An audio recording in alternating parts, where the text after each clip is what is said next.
Let us now discuss about the respiratory system of human.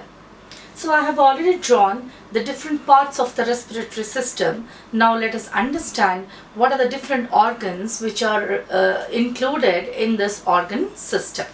So the respiratory system of human or any mammal or higher organisms, that includes the major organ for the exchange of gas is lungs, right? So it contains a pair of lungs, clear? And as the lungs is carrying out the process of gaseous exchange, and it is deep inside the body, so it needs some accessory helping organs to bring the air into the organ where the actual gaseous exchange will take place. Now we know that we already discussed in the previous video that as the structure should be very delicate, moist for the better exchange of gases, better diffusion of gases. So the particular organ should also be protected from external damages. So the lungs is well protected inside the rib cage and well deep inside our body. Now to reach the air to the lungs, we need some helping organs or a passage for the air to reach. Now what is the passage and what are the structures which help for the air to enter into the lungs? The structure, helping structures, starts with the nasal passage, right? So we have the nasal opening. So nasal opening opens into the nasal passage. The area is called nasal passage, and the nasal passage opens into the pharynx. Now the pharynx has the opening of both buccal cavity as well as the nasal cavity, right? So two cavities, two tubes, areas, they are opening into the same place, that is called as pharynx. We have already discussed about pharynx. We have already discussed about the food pipe as well as the windpipe, the trachea as well as esophagus, and how epiglottis is covering the windpipe as well as food pipe. So alternatingly, when we are swallowing, that time the trachea should be closed. When we are breathing, the esophagus should be closed, and the closing structure is called as epiglottis. So that epiglottis will be present just below the pharyngeal area. So after that, the tracheal opening contains the voice box, that is called as the larynx part, that does not have any role in the process of exchange of gases or bringing the air into the lungs. It is just a flap, a cartilaginous flap, which helps for creating the voice. Now next to that, in the opening we find larynx, then the opening of trachea we can be finding. So now the trachea, we can see this particular region is trachea, right? Just near the lungs, the trachea is dividing into two bronchi. So I have labeled it as trachea here, right? So trachea is here. When the trachea reaches near the lungs, it becomes bronchi. Why bronchus? The singular is bronchus. Why two branches required? Because we have two lungs. So air must be equally passed on to both the lungs. So we have two bronchi which will take the air from the trachea to the two lungs. Now inside the lungs, the bronchi branches into many tiny branches. Those are called as bronchioles, right? So the bronchioles, again even more smaller bronchioles, and then finally the small tubes, the bronchioles, they end with a bag, a sac or a balloon like structure, and the balloon like structure is called as the alveoli, right? So I will just mark here which are the parts alveoli, these balloon like structures, right? So this end point of the bronchioles are called as the alveoli, right?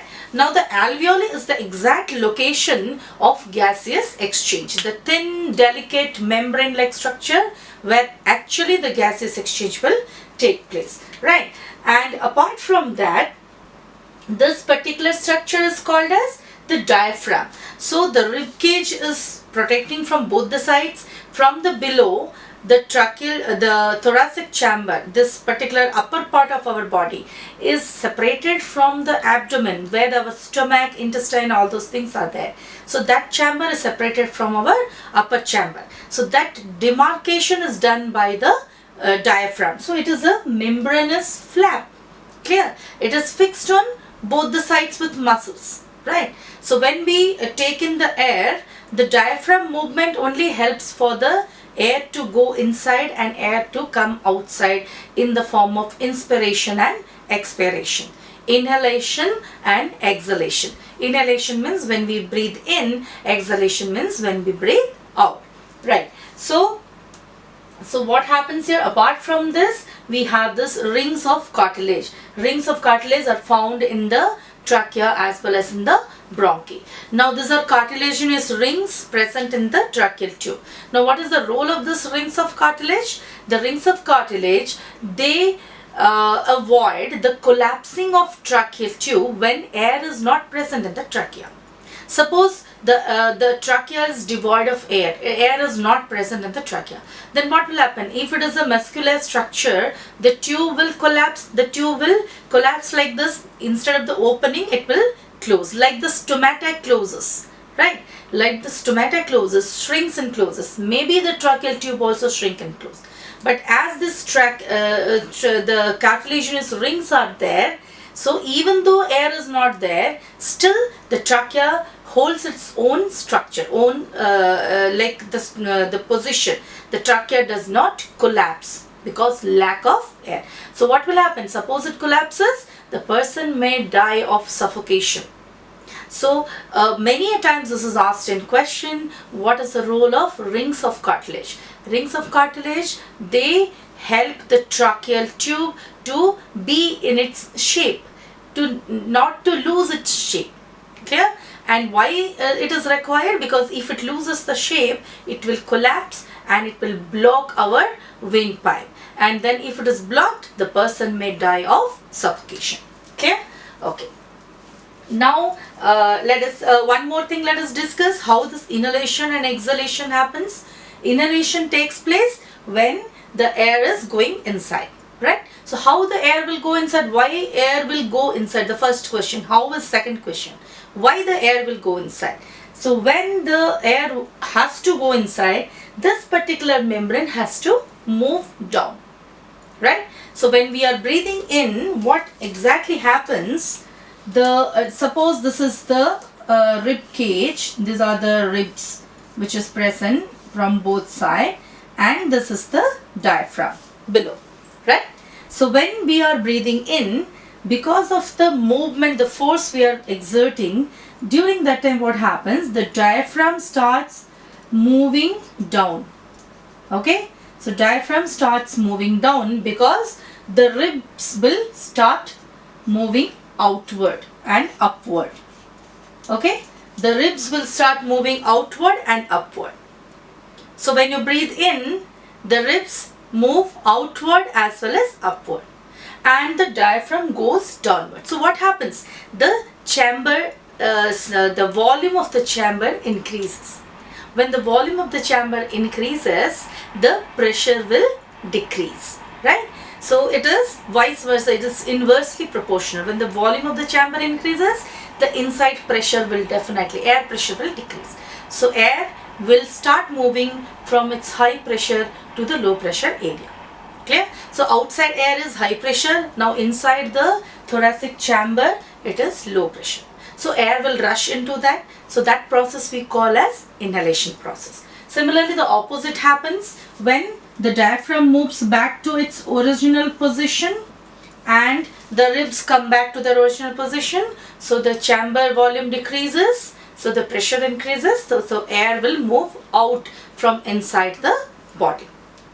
Now this process continuously happens in our body. So continuously we are breathing.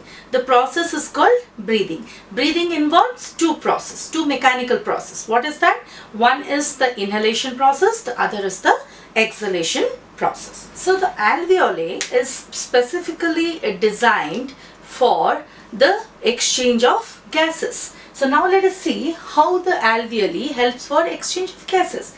Now this particular structure, the same structure what I have drawn here, I have just drawn a magnified picture of the alveoli. Now this is one single alveolus, right?